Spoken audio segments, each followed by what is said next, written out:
Bom dia, graça e a paz do nosso Senhor, amém? Certamente pela manhã, hoje você tomou um bom café da manhã. Tinha tudo que você queria? Podia ter mais coisa, né? Quem sabe um bolo de cenoura com chocolate. Essa hora, pastor, é covardia, já está quase na hora do almoço. Tem gente pensando na sobremesa, né? Tem gente pensando o que vai fazer ainda de almoço. E talvez se eu perguntar se é o que você quer comer, vou ouvir, não, poderia até ser outra coisa. Como a gente lida com certas coisas na nossa vida que a gente nem percebe. A gente deixa de ser grato por aquilo que Deus já tem dado. Por aquilo que Deus está providenciando naquele dia para nós. Talvez a expectativa que você veio ao culto hoje seja de uma palavra específica para o seu coração. Mas talvez enquanto eu pregar, você fala, puxa, talvez não era isso que eu queria ouvir hoje. Poderia ser uma outra palavra. Quem sabe eu vou ligar a TV e vou procurar nesse cardápio infinito que tem de cultos online. E para facilitar ainda, eu vou colocar no Google sobre o que eu quero ouvir. A palavra do Senhor diz que a sua palavra jamais volta vazia, mas cumpre o que lhe apraz. Que nessa manhã o seu coração se encha dessa porção que o Senhor separou para nós. Que essa manhã, por mais que o seu café da manhã não tenha sido com tudo aquilo que você desejava comer, na expectativa de comer, que essa palavra nessa manhã, que é a palavra de Deus, é a palavra viva, é a palavra rema, é a palavra no nosso coração, que nos alimenta, que sacia a nossa sede, que sacia a nossa fome. Que essa palavra encontre um lugar no seu coração e na sua mente nessa manhã, em nome de Jesus. Que em nome de Jesus você saia daqui com a plena convicção, Deus falou comigo. Amém? Pai, nós te somos gratos porque mais um dia o Senhor nos permite viver.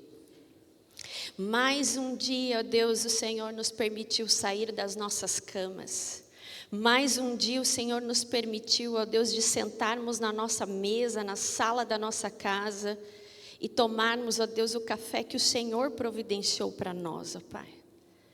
Nós queremos apresentar ao Senhor nessa manhã um coração grato, porque tudo que somos e tudo que temos, ó Deus, pertence a Ti, Senhor. Mas desde já, ó Deus, abrimos o nosso coração, porque talvez, ó Deus, a mesa da nossa casa não tenha satisfeito aquilo que o desejo do nosso coração queria. Mas há um banquete especial que o Senhor preparou para nós nessa manhã, através da Tua palavra, que é vida, que é verdade para as nossas vidas, que é luz para o nosso caminhar. E nós nos assentamos, ó Deus, nesse banquete especial, com o maná que o Senhor preparou para cada pessoa que está aqui nessa manhã. Por isso, ó Deus, abre os nossos ouvidos, que estejamos sensíveis ao que o Senhor quer falar para nós nessa manhã. Vem com Teu Espírito Santo, Senhor. Tira tudo que não te apraz. Tira, ó Deus, preconceitos. Tira, ó Deus, pensamentos intrusivos. Pensamentos sobre o amanhã, ainda que nós possamos nos concentrar nesses minutos que nós estamos aqui, para entender a Tua palavra, essa palavra, ó Deus, que nessa manhã é a palavra de Deus, não é minha, não é palavra humana, é palavra vinda direto do trono, do Santo dos Santos, do Rei dos Reis, do Senhor dos Senhores, do Deus vivo e verdadeiro. Põe a Tua mão, Senhor, na nossa mente e no nosso coração, em nome de Jesus. Amém. Amém. Há dias atrás, a nossa filha pediu para eu ajudar ela num exercício de casa, era um exercício de português. E, mãe, lê aqui, eu não estou entendendo. E era uma história. E eu perguntei para ela, eu queria saber se ela não estava fazendo manha, né? Porque às vezes eles chegam cheios de manha para nós, o que quer que a gente faça a lição, né? A gente é esperto, né? Não nascemos ontem. E eu falei assim, o que você não entendeu? Eu não entendi o que essa história quis dizer. Lê aí de novo para mim e tenta me ajudar. E a história é o seguinte, é um conto judaico. Depois eu descobri que se tratava de um conto judaico. E a história era mais ou menos assim. O cara foi atrás do sábio, porque ele estava muito insatisfeito, indignado com a sua vida, com as coisas que estavam acontecendo, com os problemas e principalmente da sua casa. Ele achava a casa dele muito pequena, para 4 pessoas, e ele foi para o sábio e falou, sábio, o que eu faço para ter uma casa nova? Eu preciso mudar porque os meus problemas estão dentro dessa casa. Eu já não aguento mais. Preciso de um lugar maior para mim e para minha família. E o sábio pegou e disse assim, olha, você vai fazer tudo o que eu mandar? Não, eu faço tudo o que você mandar. Então tá.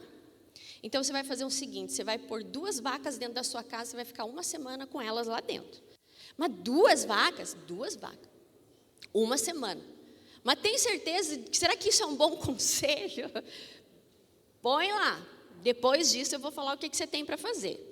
E ele foi, obedeceu o sábio, colocou as 2 vacas dentro da casa. E o que aconteceu? Virou caos, né? Se a casa para ele já era pequena, já era desconfortável, com 2 vacas se tornou pior ainda, né? Foi o caos aquela semana. Ele voltou e falou, não, eu vou lá, alguma coisa está errada. E ele falou para o sábio, olha, eu fiz o que você mandou, fiquei 1 semana com as 2 vacas dentro da sala e não dá certo, é pequeno, acho que você não entendeu o que eu quis dizer. Eu preciso de um lugar maior. Se eu tivesse um lugar maior, quem sabe as 2 vacas não iam me atrapalhar. E o sábio falou assim, você falou que ia fazer tudo que eu mandar, não falou? Falei, Então agora é o seguinte, além das 2 vacas, você vai pôr mais 3 cavalos dentro da sua casa. Mas não cabe. Pôr 2 vacas, isso não vai dar certo. Você falou que ia fazer tudo o que eu mandasse. Agora você vai ter que pôr as 3 e depois de 1 semana você volta aqui e a gente conversa. Ele foi triste para casa, obedeceu, colocou os 3 cavalos. Eu não consigo nem imaginar nisso. Mas deve ter sido também o caos. Passou 1 semana, ele falou assim, não, hoje eu vou voltar lá. Eu vou voltar lá e vou falar para ele, esquece, não vou seguir seus conselhos, não quero saber, vou me livrar das vacas, vou me livrar dos cavalos, eu quero chegar lá e vou falar isso. Não é? E aí ele chegou e contou para o sábio, falou assim, olha, os seus conselhos não deram certo, eu obedeci, eu fiz tudo o que você mandou, mas alguma coisa aí está errada, porque eu já te expliquei, a minha casa é pequena e você mandou colocar 2 vacas e 3 cavalos. Você não sabe o problema maior ainda, o transtorno maior que gerou. Aí o sábio falou assim, então tá. Então agora você vai fazer o seguinte, não vou seguir seus conselhos, não, agora você vai fazer o seguinte, você vai se livrar das vacas e você vai se livrar dos cavalos. E volta para sua casa. Ele foi feliz, porque ele voltou para casa e ele poder se livrar das vacas e dos cavalos. E aí ele chegou em casa e descobriu o quê? Que a casa era boa, era grande, ainda coube 2 vacas e 3 cavalos. A hora que eu terminei de ler aquela história, eu entendi. E eu falei para ela, você entendeu que a casa dele era pequena e se tornou ainda menor quando ele colocou mais coisas? Depois que ele colocou mais coisas, ele voltou feliz para casa, porque ele ia poder se livrar das vacas e dos cavalos e ter de novo o espaço dele. Aí ela olhou assim para mim, eu entendi. Eu entendi que a gente não pode ficar reclamando das coisas que a gente tem, porque o que a gente tem já é bom.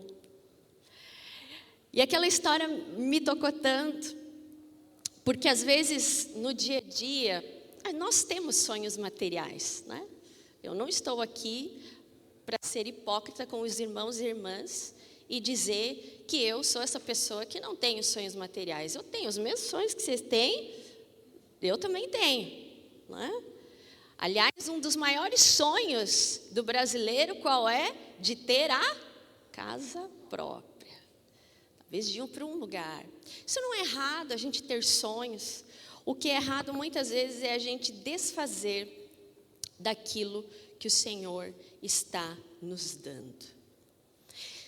E muitas vezes olhar a nossa vida, os momentos que nós passamos, e olhar e falar, que vida miserável eu tenho, sendo que nós temos tantas coisas e que o Senhor tem nos sustentado.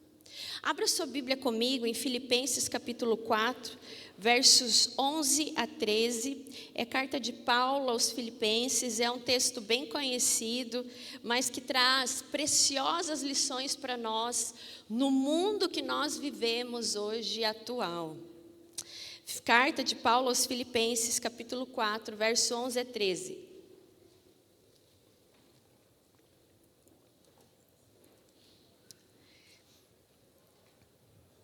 Diz assim: digo isso, não porque esteja necessitado, pois aprendi a viver contente em toda e qualquer situação. Sei o que é passar necessidade, sei o que é ter em abundância.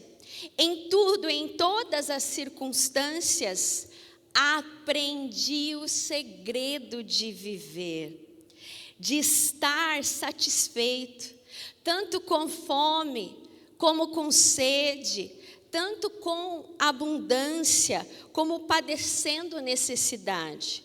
Posso todas as coisas naquele que me fortalece.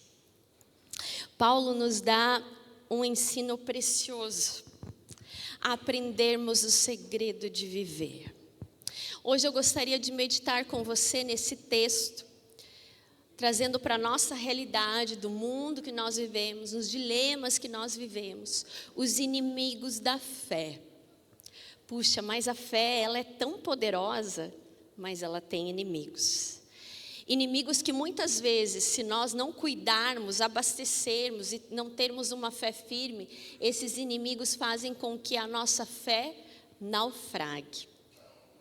Nós sabemos que a fé, ela é o firme fundamento da nossa vida cristã e que ela nos conecta com Deus e nos capacita para vivermos conforme a sua vontade e a permanecermos em tempos de adversidades, em tempos de falta de esperança e de confiança. Mas a Bíblia, e aqui o apóstolo Paulo vem nos ensinar que ao longo da nossa caminhada, nós muitas vezes somos confrontados com esses inimigos. E eu vou elencar pelo menos 3 inimigos que eu acredito que são batalhas que nós travamos no nosso dia a dia, na nossa vida, no nosso cotidiano.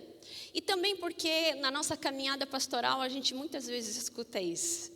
Então, traz essa vivência, essa realidade com a palavra de Deus. Como que nós podemos lutar, então, contra esses inimigos da fé e nos aproximarmos e nos mantermos firmes em tempos de adversidades.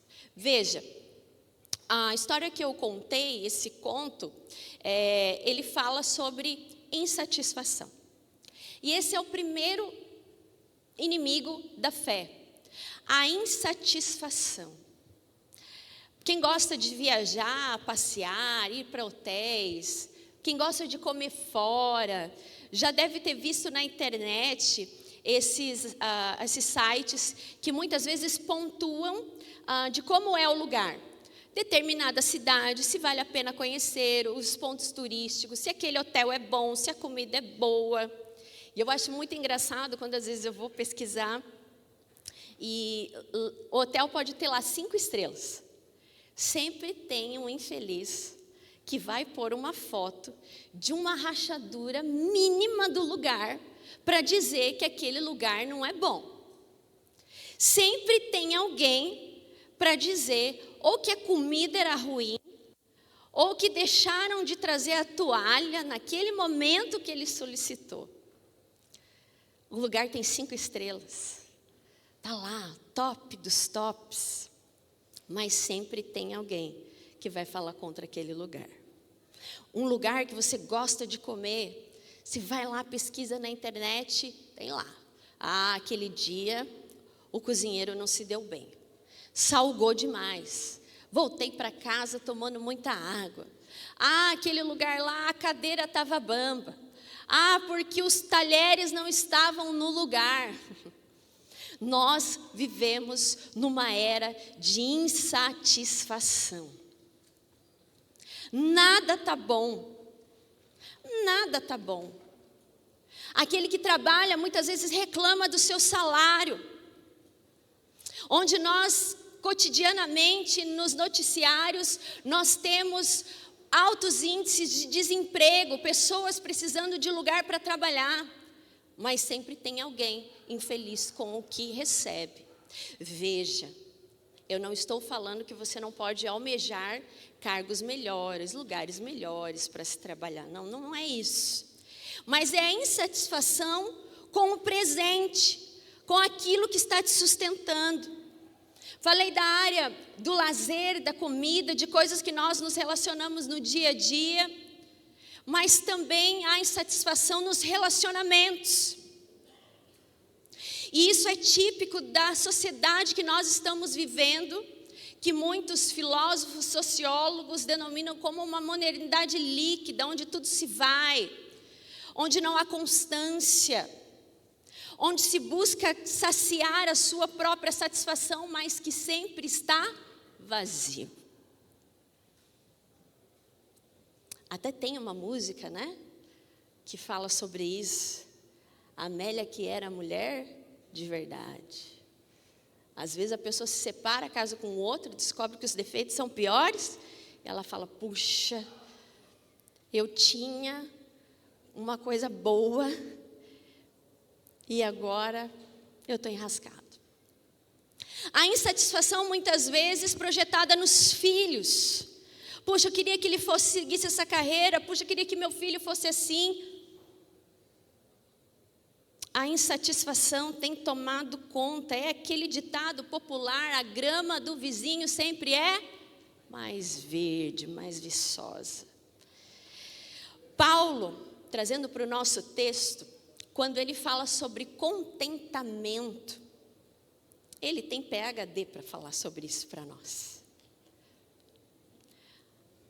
Servo do Senhor, passou por privações, passou por momentos de escassez, e esse homem consegue vir e ainda dizer para os filipenses, olha, eu aprendi o segredo, e o segredo de viver é estar contente em toda e qualquer situação, porque eu sei o que é passar necessidade, eu sei o que é ter abundância, eu sei o que é viver nesse carrossel da vida.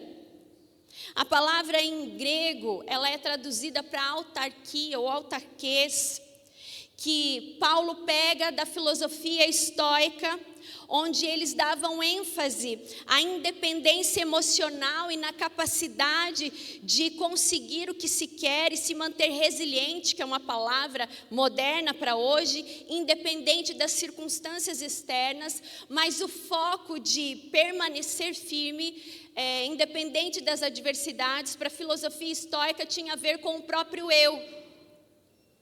Eu consigo, eu posso. Eu vou passar por isso. Não é muito diferente do que a gente vê hoje na nossa sociedade. Da autoconfiança, Paulo ele usa essa palavra contra aquela correnteza, dizendo assim, olha, eu passei por tudo isso. Eu posso passar por todas essas coisas. Porque eu tenho alguém que me fortalece. Não, não vem de mim. Não, não foi fácil passar fome. Não, não foi fácil passar perseguição. Mas eu dependi e dependo totalmente do Senhor. E ele se vê satisfeito nesse fortalecimento que só o Senhor dá. O contentamento para Paulo não é uma habilidade humana isolada, mas é fruto da graça divina. que permitiu com que ele ficasse estável e satisfeito, mesmo em tempos difíceis como ele passou. Irmãos e irmãs, a insatisfação, ela é o maior dos inimigos da fé verdadeira.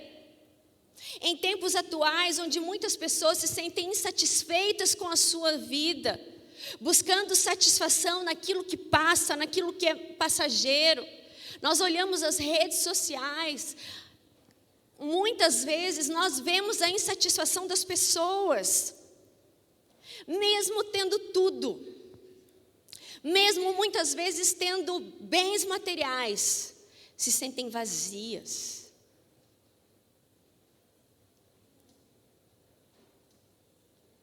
A insatisfação para o cristão é pecado.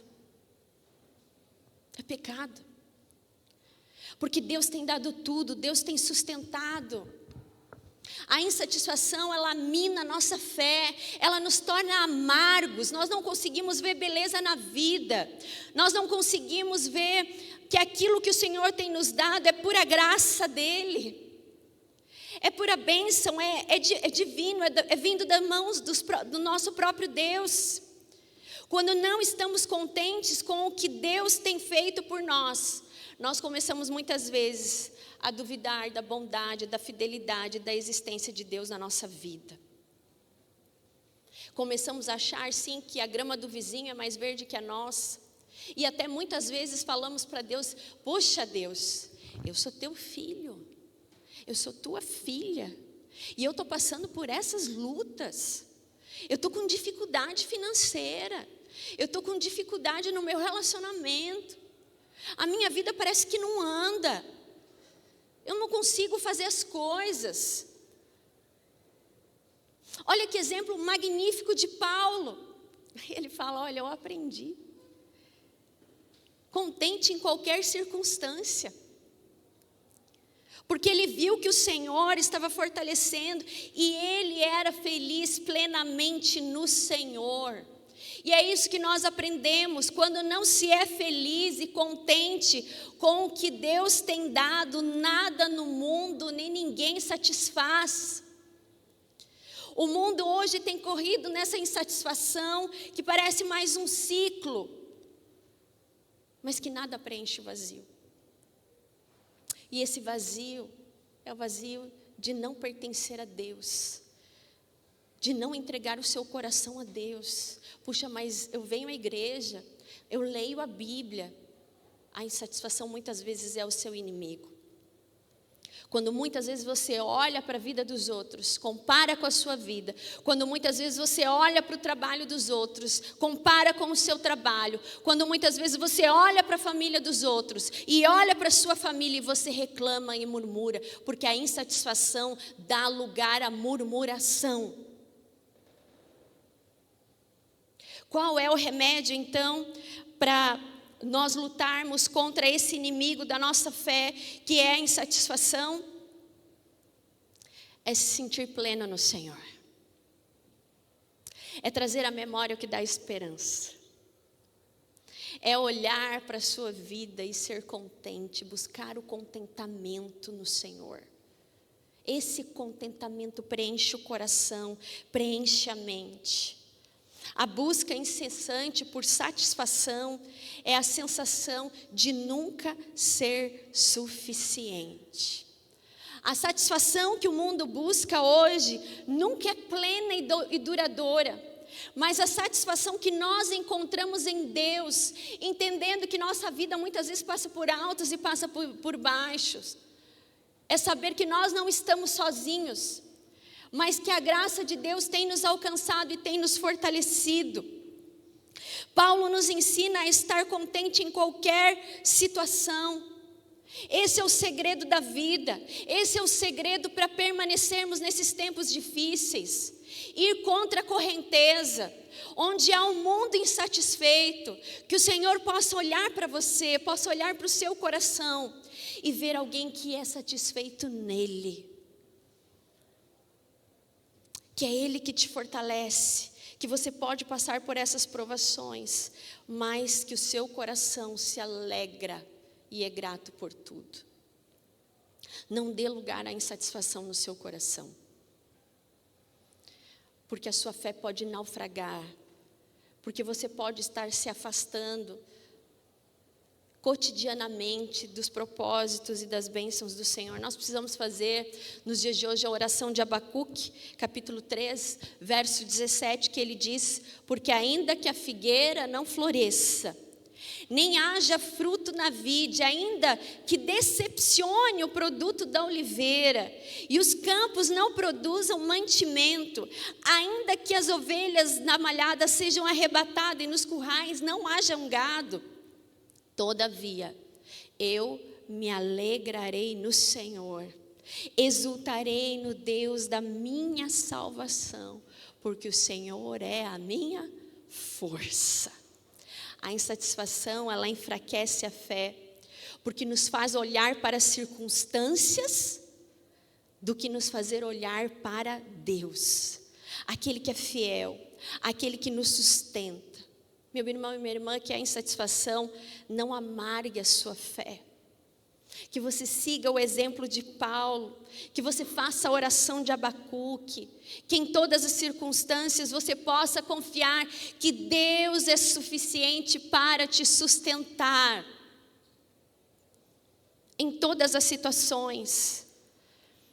E como está escrito no Salmo 84:12, o Senhor dos Exércitos, como são felizes os que confiam no Senhor.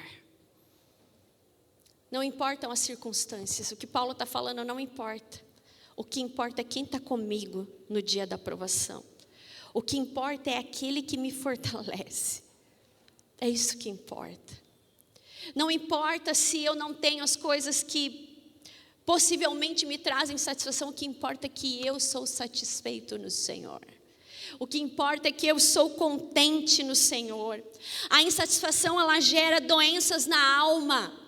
A satisfação gera alegria, contentamento, paz, de que Deus está no controle de todas as situações, de que Deus fortalece na circunstância, em toda circunstância. Por isso, o nosso único trabalho é o que está escrito no Salmo 37, verso 4, que muitas vezes nós recitamos de cor: agrada-te do Senhor e Ele satisfará os desejos do seu coração, não como barganha, mas desfrutando da sua presença, confiando no seu poder, confiando nas suas promessas, confiando e sendo grato por tudo que Ele tem te cercado ao seu redor, sendo plenamente satisfeito no Senhor. Ser fiel no pouco, sobre o muito te colocarei. Mas se você não tem sido fiel naquilo que você acha pouco, porque se você olhar na sua vida, talvez você seja plenamente satisfeito e você está desvalorizando aquilo que Deus tem te dado. Mas seja fiel naquilo que o Senhor tem dado a você. Valorize a sua família. Valorize o seu trabalho. Sabe quando a insatisfação é boa? Pode ser boa para nós? Quando ela nos tira do comodismo. Seja insatisfeito como filho de Deus, no sentido, puxa, eu poderia servir mais ao Senhor. Seja insatisfeito no seu papel enquanto esposa, puxa, eu poderia ser, eu não estou satisfeito com o meu papel de esposa, eu preciso ser uma melhor esposa. Poxa, eu preciso ser insatisfeito no meu papel como marido, eu preciso ser um marido melhor para minha esposa, um pai melhor, um pai presente na vida dos filhos. Essa insatisfação é boa, porque ela nos tira do comodismo e nos leva às bênçãos de Deus. Mas a insatisfação ruim é aquela que amarga, é aquela que não vê defeitos em si mesmo, mas vê defeitos na sua própria vida e sempre no outro. Ah, a esposa de fulano faz isso e ainda trabalha fora. Ah, família lá, olha só. A família perfeita é sempre a do outro, porque não se vive nela. Lembre-se bem disso. Seja satisfeito. Busque o contentamento naquilo que o Senhor tem te dado. Segundo lugar, o inimigo da fé, imediatismo. Concorda? Que esse é o inimigo da fé? No mundo que nós vivemos hoje, o imediatismo é um outro inimigo da nossa fé, da nossa crença em Deus. Porque nós vivemos num mundo, numa sociedade que valoriza o quê? A rapidez, a gratificação instantânea, a busca por resultados imediatos. Você vai no médico e o médico fala, ó, foi muito em churrascaria, foi muito na confeitaria, o peso está acima aí do que a tua altura. Isso é o pior, né, Sônia? Meu Deus do céu, né? Olha, o diabetes está alto, está comendo doce demais. Não, é um docinho assim por dia. Vai ter que emagrecer. Aí você fala, puxa, vou ter que entrar na academia. Mas para perder é difícil, não é? Os quilos vêm rápido, mas para ir embora, nem fazendo a oração do queima Jesus, que não funciona. É a gente que tem que, balhar. Mas há outros benefícios que a sociedade imediatista traz.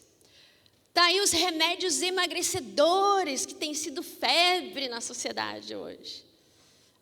Perde rápido, né? Para que fazer academia? Mas as consequências por tomar aquilo que não deveria tomar, sem prescrição médica, sem recomendação médica, lá na frente vem as consequências. Consequências do imediatismo. E na nossa relação com Deus? Senhor, eu sei que tudo tem um tempo, mas não dá para ser agora. Senhor, eu tenho orado tanto, apareceu essa oportunidade, o Senhor está demorando, eu vou fazer. Esse espírito de imediatismo tem invadido a nossa vida espiritual e nos leva a querer respostas rápidas e soluções fáceis, que não vêm de Deus. Tudo que vem rápido, irmãos, vai rápido.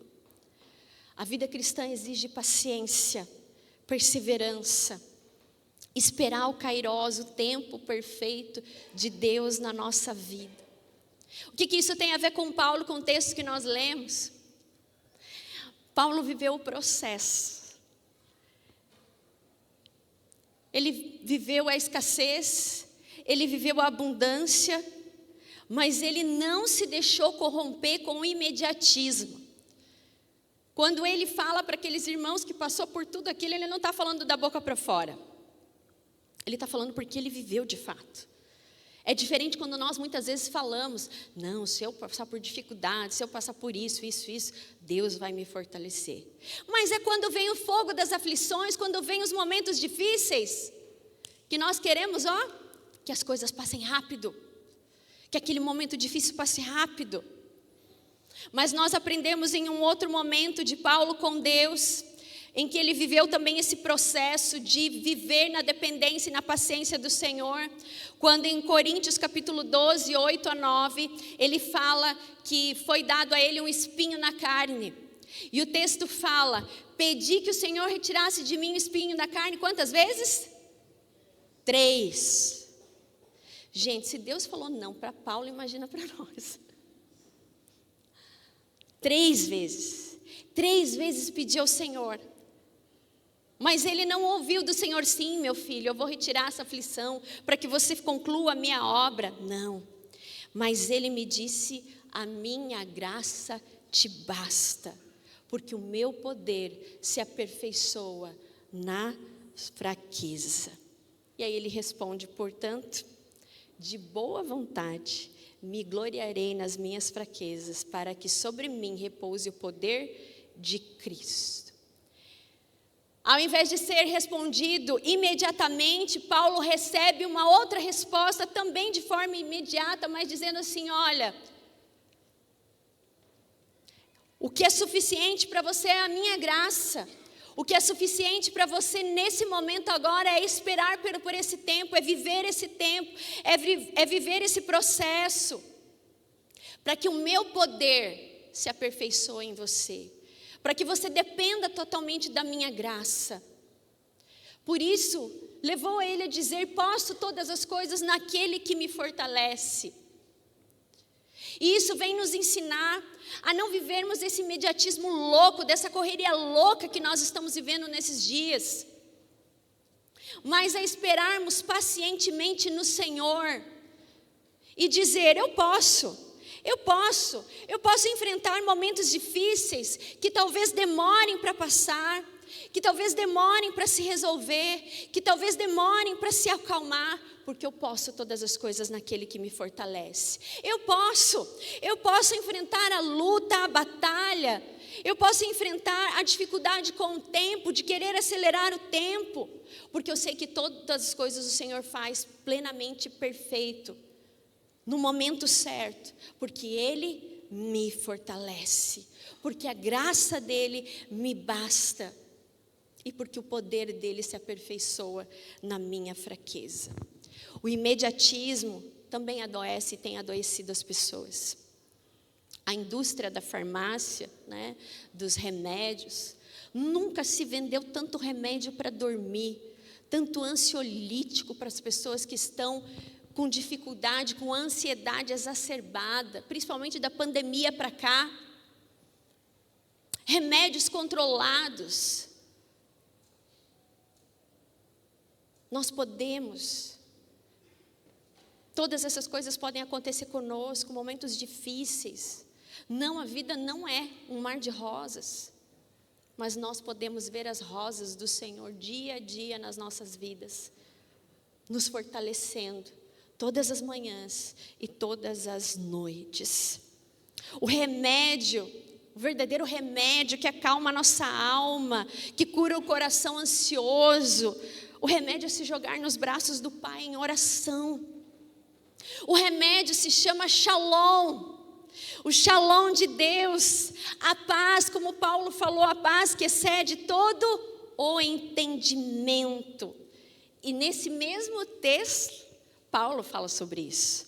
Nos versos 6 e 7, Paulo está falando: olha, não andeis ansiosos por coisa alguma, mas em tudo, pela oração e súplica e com ação de graça, ou seja, agradecendo ao Senhor, apresentem os seus pedidos a Deus. E a paz de Deus, que excede todo entendimento, guarde os vossos corações e as vossas mentes em Cristo Jesus. Paulo nos ensina a descansar, porque ele descansou mesmo em meio à turbulência da sua vida. Ele viu a provisão de Deus, ele viu o cuidado de Deus, ele viu o fortalecimento do Senhor. A fé verdadeira, meus irmãos, não se apressa, mas espera plenamente no Senhor. Eu gosto desse texto de Salmo, capítulo de número 46, 10, que diz: aquietai-vos e sabei que eu sou Deus. O remédio para o imediatismo é se aquietar no Senhor.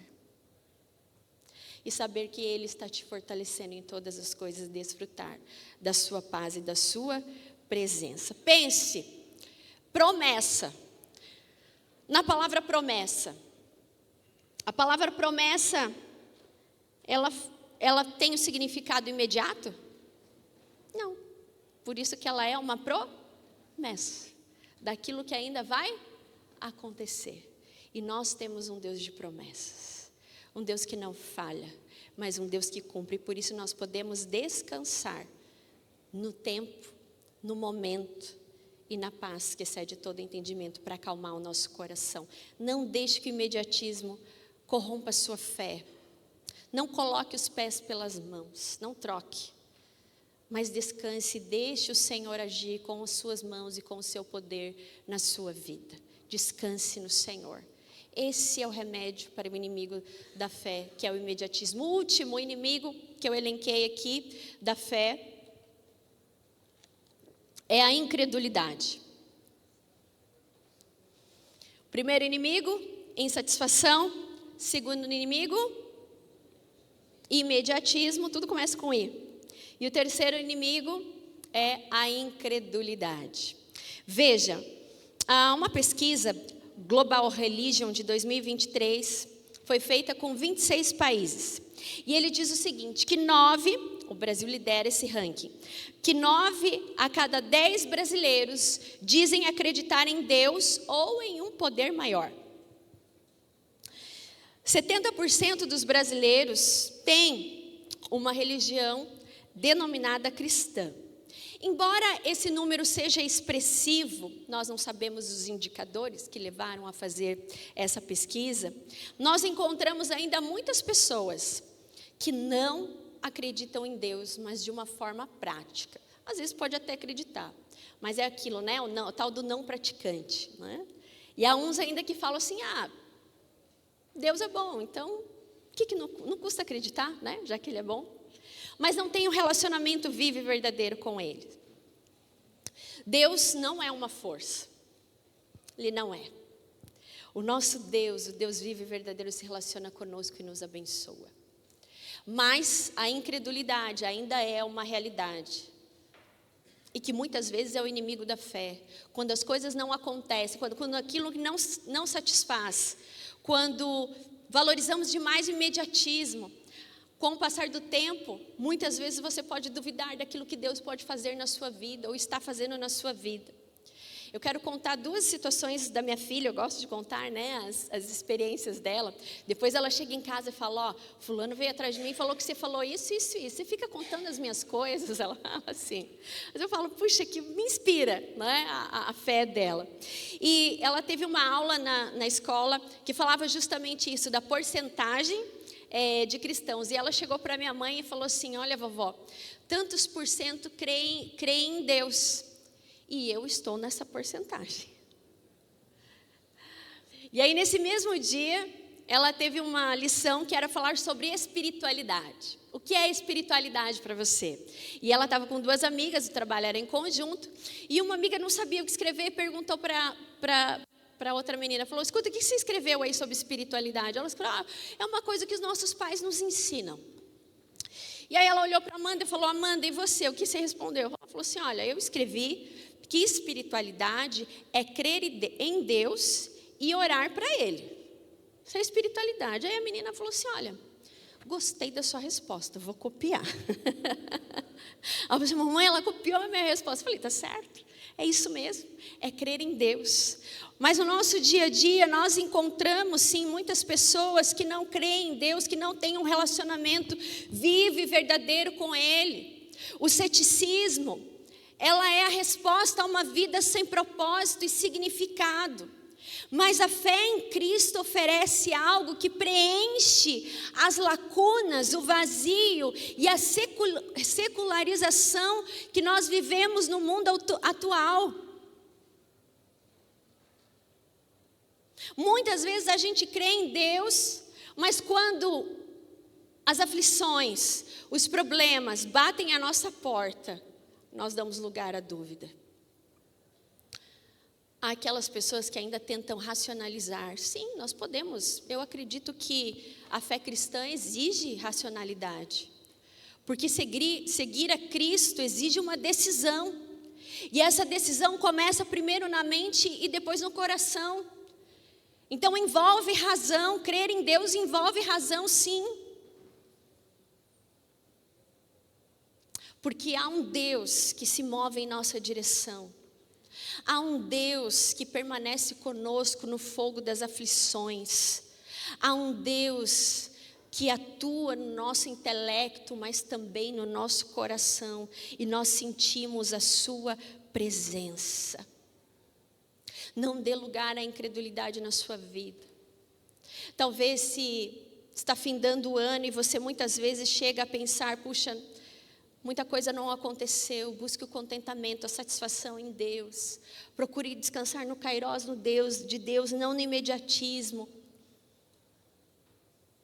Peça ajuda do Senhor para você permanecer nesses momentos, mas não deixe a sua fé naufragar, mas fortaleça a sua fé no Senhor. Porque Ele não abandona os seus filhos, Ele está constantemente ao nosso redor. Que como Paulo você possa dizer e afirmar e testemunhar, porque é isso que Paulo faz aos filipenses, quando ele diz, eu passei por todas essas coisas, eu passei por todos esses momentos, mas eu não passei sozinho, eu passei com um Deus vivo e verdadeiro, é Ele que me ajudou, é Ele que me fortaleceu, é Ele que firmou os meus passos. As circunstâncias não fizeram com que Paulo desviasse da missão dele, do propósito de vida dele. As circunstâncias que Paulo passou, que muitas vezes se eu e você passássemos, nós abandonaríamos Deus. Porque há muitas pessoas que buscam a Deus por causa de bênçãos financeiras. E quando não vêm as coisas acontecer na sua vida, o que elas fazem? Dão as costas para Deus. Mas com Deus não se barganha, meus irmãos. Não. Essa palavra e essa teologia eu não prego. Eu prego a palavra viva e verdadeira que fala que mesmo que você passe por esses momentos, Deus vai te sustentar. Deus vai te fortalecer. Ele não vai te abandonar. Os milagres dele vão acontecer se você crer. Se você permanecer, se você conseguir compreender o que está no coração de Deus, que quando Ele abençoa, não é só porque Ele tem poder, mas é porque Ele te ama. Que quando você é sustentado nas aflições, nas dificuldades, não é só porque Ele tem algum propósito, mas porque Ele ama. E é Ele que dá sentido à nossa vida. Que você possa dizer como Paulo: as circunstâncias não vão fazer eu abandonar Deus, as circunstâncias não vão fazer com que eu abandone a fé, pelo contrário, porque a palavra do Senhor fala que para Deus nada é impossível. Talvez para você seja impossível, mas para Deus não é.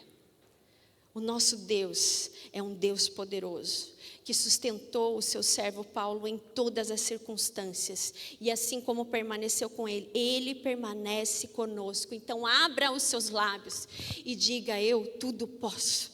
Posso passar, eu estou passando por momentos difíceis, mas eu vou permanecer. Não pela minha autonomia, não porque eu sou alguma coisa e eu posso alguma coisa. Não, eu não sou nada. Mas eu tenho um Deus que está me sustentando. Eu sinto o Senhor me levantar todos os dias. Eu sinto a graça dEle me sustentando. Eu sinto o poder dEle nas minhas fraquezas, nas minhas dificuldades. Não, as circunstâncias não vão me separar. Não deixe que as circunstâncias façam você separar. De modo que você olhe para trás e veja o quanto você perdeu. Há pessoas que valorizam só depois de ter perdido aquilo que o Senhor já tinha dado. Paulo diz em Romanos 8, quem nos separará do amor de Cristo? Será a tribulação, a angústia, a perseguição, a fome, a nudez, o perigo ou a espada? Mas todas as coisas, nós somos mais do que vencedores por meio daquele que nos amou. E ele continua dizendo: porque estou certo de que nem morte, nem vida, nem anjos, nem principados, nem potestades, nem o presente, nem o porvir, nem a altura, nem a profundidade, nem alguma outra criatura nos poderá separar do amor de Deus que está em Cristo Jesus, o nosso Senhor. Nada pode nos separar. Aqueles que fazem de Cristo seu Senhor, que creem que Cristo é suficiente, que creem que Cristo é soberano sobre o tempo, que creem que Deus existe apesar dos pesares, apesar do mundo que nós vivemos, apesar das suas circunstâncias, que não abandonam a Deus. Nada dessas coisas separa.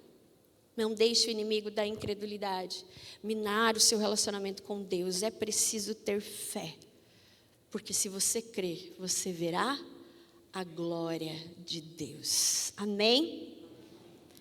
Meus irmãos, que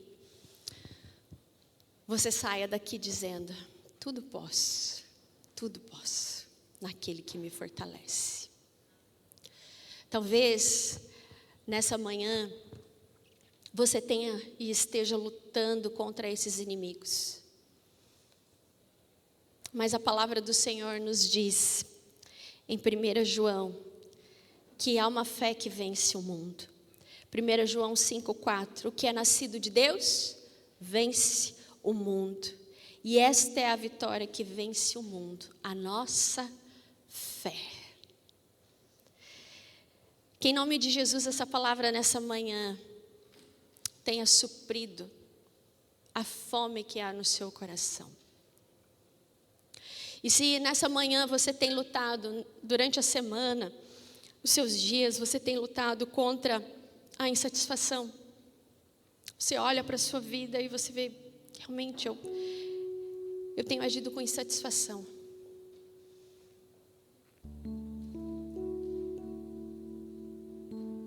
O nosso Deus é um Deus de vida. Talvez você olhe para a sua vida e você não encontre sentido. Mas Jesus nos deu um novo sentido na cruz. Ele viu sentido. Ele viu valor. Ele sabe das coisas mais íntimas que nós lutamos na nossa mente e no nosso coração. Ele sabe dos desejos do nosso coração e só Ele pode suprir, só Ele pode satisfazer. Não busque a sua satisfação no mundo, nas filosofias do mundo, mas busque a sua satisfação em Deus. Talvez um inimigo que você tenha lutado na sua fé seja o imediatismo. Ai, Senhor, as coisas não têm acontecido, eu queria ver as coisas acontecendo. Peça a paz que vem de Deus.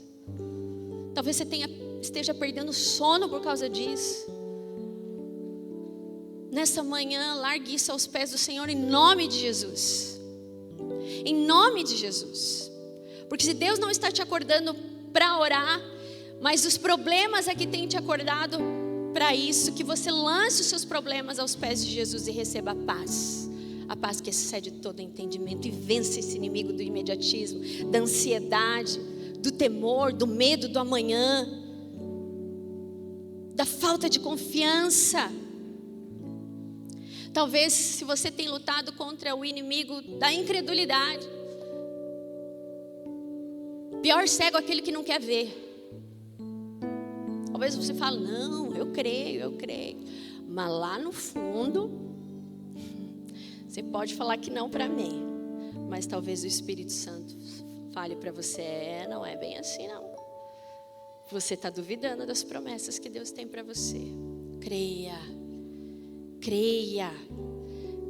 que Ele vai sustentar, creia que Ele vai abrir a porta, creia que Ele vai te abençoar, creia nos planos que Deus tem para a sua vida, creia.